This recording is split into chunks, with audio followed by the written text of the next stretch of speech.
Welcome. Thank you for joining us for this brief overview of the City of Oakland's draft housing element for 2023 through 2031. The housing element is a key element of the general plan update for the city.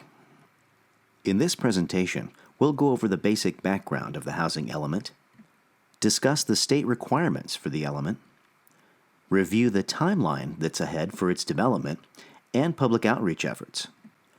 We'll discuss what we've heard from the community and some key issues and solutions that have been proposed. We'll also provide a general overview of the current draft of the housing element, discuss the housing needs assessment for Oakland, some constraints that currently exist, provide an overview of the sites inventory, and discuss the housing action plan. But what is the housing element? You can think of it as the city's blueprint for housing Oaklanders at all income levels, including low-income and households with special needs. The housing element is a policy document that's updated every 8 years. The next cycle will cover 2023 through 2031 and is subject to state approval. The housing element outlines how we'll meet the city's projected housing needs, known as the Regional Housing Needs Allocation, or RHNA, which determines the total number of new units that Oakland must build and how affordable those homes need to be in order to meet the housing needs of people at all income levels. Having a state-certified housing element is critical because it allows the city to access grant opportunities that will benefit housing, especially affordable housing. Housing element requirements.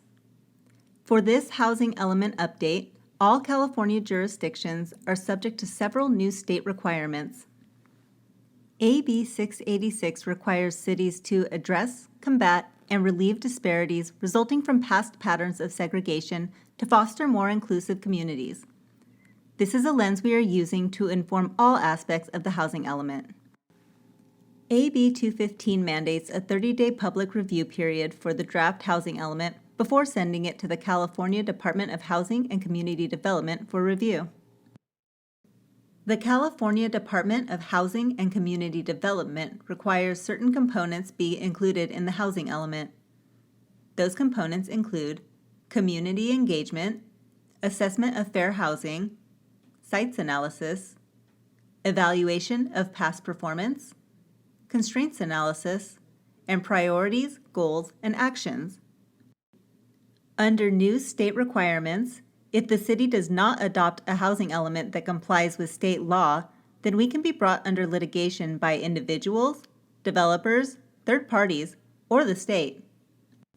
We would also be ineligible to apply for numerous critical sources of funding from the state that help us build affordable housing. So having a compliant housing element is very important. Now let's review the housing element timeline. We kicked off the housing element in the winter of 2022 with a series of workshops and discussion sessions. The first draft of the housing element was available for the state-mandated 30-day public review period between May 12th and June 13th. We submitted a revised draft that incorporated public comments to the state on June 30th. The state has 90 days to provide comments, but that draft is still available for the Oakland community to review and to provide feedback during the 90-day period. The second draft of the housing element will be available for public review starting in November 2022. Public outreach. This is a more detailed look at the outreach we've conducted for the housing element. Since February 2022, planning staff have held housing element study sessions with the Planning Commission and City Council, 4 housing element workshops that were open to the public, 3 housing element discussion sessions, and 2 deeply rooted housing and environmental justice workshops. Beyond that, our community consultants have also held a series of cultural hub and pop-up events since November 2021 that are still being held at present. Planning staff have presented at about 30 neighborhood and community group meetings and will continue these presentations throughout the year. Finally, planning staff are also presenting at various other meetings as requested, such as SPUR, United Seniors of Oakland, and Allen Temple Baptist Church. Here are some of the key issues we've heard so far through our community engagement efforts. Families are losing their homes during the foreclosure and predatory loan crisis. Black residents and culture is being pushed out. Evictions are happening too often. Landlords are not maintaining their properties adequately. There's overcrowding, and mold, lead, water leaks, and poor ventilation. There's a lack of rental assistance, and rents are increasing while wages are not. Seniors and families cannot afford housing. Among the unhoused, the city is destroying encampments, and there's no access to hygiene and shelter. There's also little or no financial assistance for food and rent. Residents who are living in polluted areas are at risk of developing health problems. And houses being built in high-opportunity areas isn't enough to curb displacement. As we've met with and listened to the community, we've also heard some promising solutions. Residents want policies that give preference to displaced people in new affordable housing, protection from predatory lending, and funding for community land trusts and other forms of co-ownership.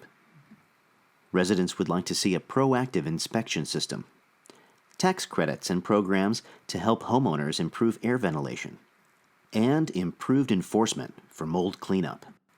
They want to see more deeply affordable housing built, impact fees and inclusionary zoning, and more housing that's built affordable by design.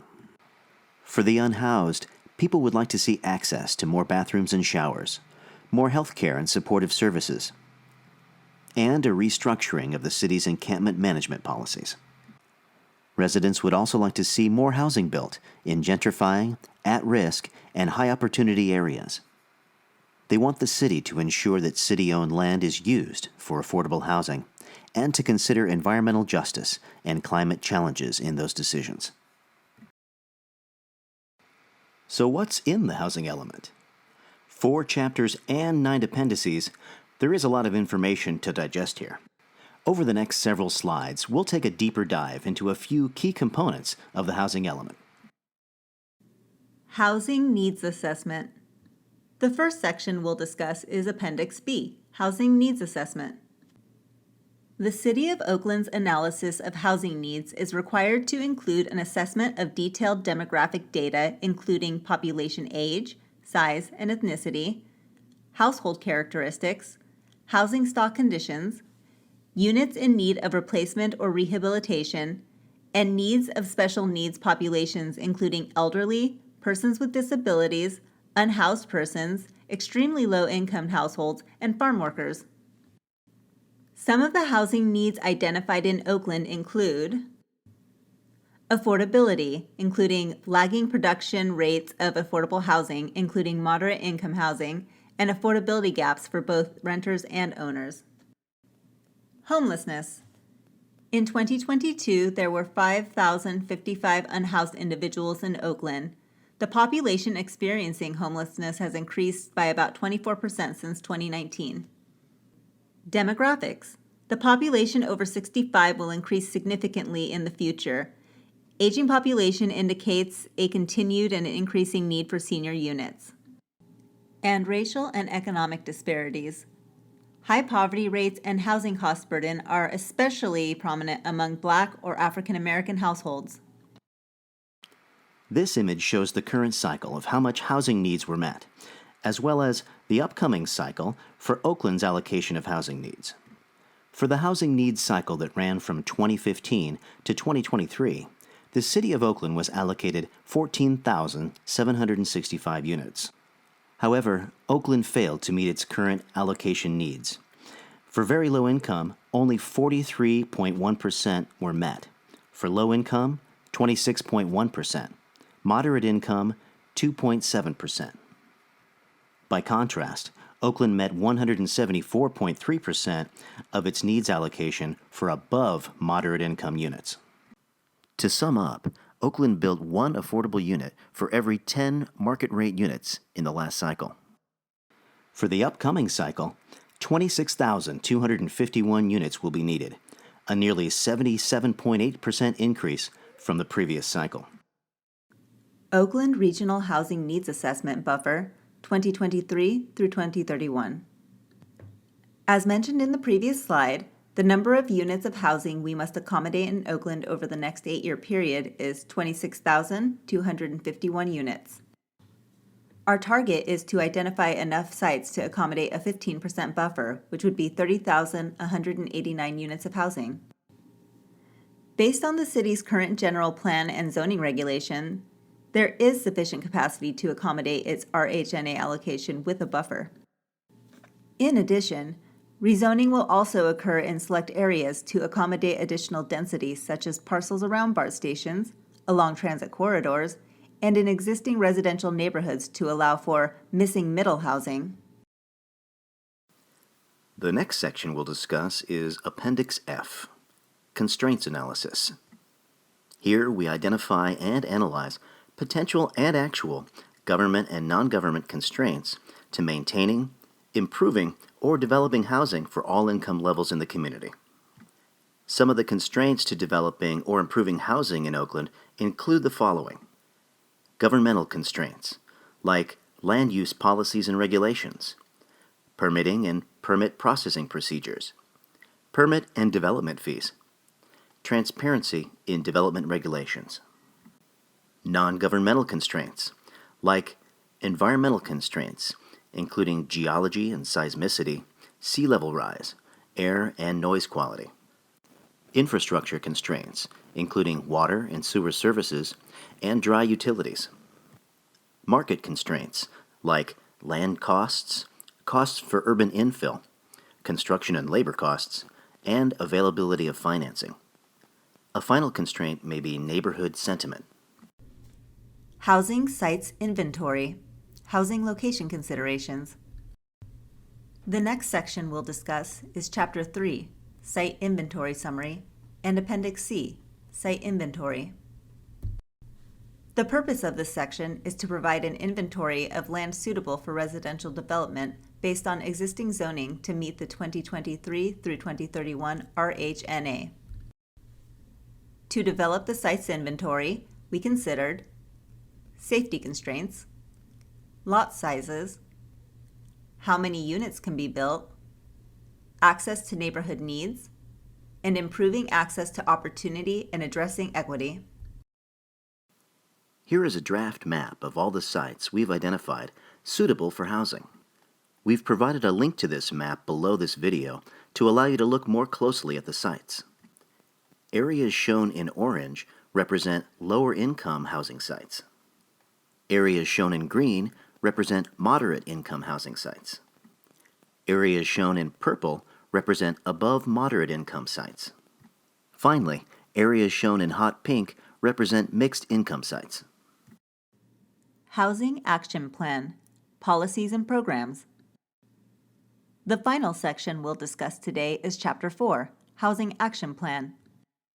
This section includes a set of goals, policies, and implementing programs intended to promote the prevention, rehabilitation, and production of housing through the City of Oakland. The 5 goals include: Goal 1, protect Oakland residents from displacement and prevent homelessness. This goal can be met through policies and programs that enforce just cause eviction measures and continue and expand the Tenant Protection Ordinance. Goal 2, preserve and improve existing affordable housing stock. We can meet this goal by enforcing, monitoring, and preserving affordable housing covenants with an emphasis on at-risk units. Goal 3, expand affordable housing opportunities. This can be done by supporting community land trusts and other shared equity models and developing permanent housing affordable to extremely low-income households on public land. Goal 4, address homelessness and expand services for the unhoused. We can do this by expanding co-governance and partnerships with unsheltered residents in the design and delivery of homelessness services. And finally, Goal 5, promote neighborhood stability and health. We can do this by providing fair housing services and outreach and encouraging new affordable housing in high-resource neighborhoods. Here is a list of some new programs included in the Housing Action Program. We won't go through all of them, but here are a few highlights. An Affordable Housing Overlay Zone, a Tenant and Community Opportunity to Purchase Act, a tenant right to counsel, senior and low-income incentives for accessory dwelling units, or ADUs, and the adoption of objective design standards. Here's a look at some of the key benchmarks we've met so far in the housing element timeline, and a look ahead at what's next. As of late August 2022, the Housing and Community Development Agency is reviewing the draft housing element. The agency will send their comment letter to the City of Oakland by the end of September. During the state's 90-day review period, the draft housing element is also available for public review and comment. During the month of October, we will incorporate comments from the Housing and Community Development Agency and from the public. In the fall of 2022, we will convene focus groups to discuss and review the housing element zoning code amendments. In November 2022, we will release the second public review draft housing element. In December, we will release the draft environmental impact report. Planning Commission and City Council meeting dates for the housing element adoption are still being determined, but will occur in 2023. Thanks for listening to this presentation. We want you to be involved and have your voice heard in shaping the future of Oakland. Please sign up for project updates at this link and check out our website for more information.